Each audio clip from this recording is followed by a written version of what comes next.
Hi friends, please subscribe to Amravati Media and press the bell icon for more latest updates.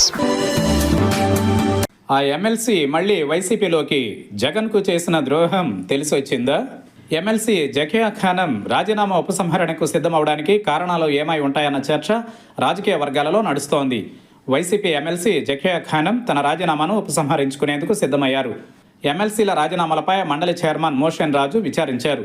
అయితే తన రాజీనామా ఉపసంహరించుకుంటానని జకియా ఖానం తెలిపారు. YCP తరఫున ఎన్నికైన జకియా ఖానం పార్టీకి ఎమ్మెల్సీ పదవికి రాజీనామా చేశారు. జకియా ఖానం బీజేపీలో చేరారు. అయితే మండలి చైర్మన్ విచారణలో మాత్రం తాను రాజీనామాను ఉపసంహరించుకుంటానని చెప్పడం విశేషం. దీంతో ఆమె పునరాలోచనలో పడ్డారా అన్న చర్చ కూడా జరుగుతోంది. జకియా ఖానం రాయచోటిలో సాధారణ పార్టీ కార్యకర్త మాత్రమే. అయితే జగన్ జకియా ఖానంకు ఎమ్మెల్సీగా అవకాశం ఇచ్చారు.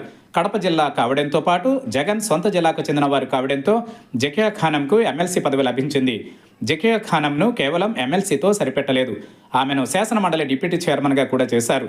నిజానికి జకియా ఖానం రాజకీయ జీవితంలో ఆ పదవి కూడా బహుశా ఊహించి ఉండారు. జకియా ఖానం వైసీపీ నుంచి బయటకు వచ్చి టీడీపీలో చేరాలని ప్రయత్నించినా ఆమెను చేర్చుకోలేదు. మరొక వైపు ఆమె తప్పనిసరి పరిస్థితులలో బీజేపీలో చేరినట్లు కనిపిస్తోంది. అయితే బీజేపీలో కూడా ఆమెకు పెద్దగా ప్రాధాన్యత దక్కినట్లు కనిపించకపోవడంతో జకియా ఖానం పునరాలోచనలో పడ్డారంటున్నారు.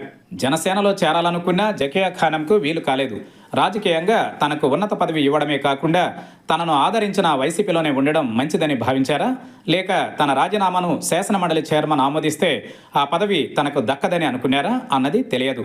మరొక వైపు వైసీపీ అధినేత జగన్ సొంత జిల్లా కావడంతో పాటు సామాజిక వర్గం నుంచి కొంత ఒత్తిడిని జకియా ఖానం ఎదుర్కొంటున్నట్లు ప్రచారం జరుగుతోంది. అందుకే జకియా ఖానం తన రాజీనామాను ఉపసంహరించుకుంటున్నానని చెప్పారని అంటున్నారు. వైసీపీకి కూడా ప్రస్తుతం అవసరం కాబట్టి మౌనంగానే ఈ పరిణామాలను చూస్తుందన్న విశ్లేషణలు వినిపిస్తున్నాయి.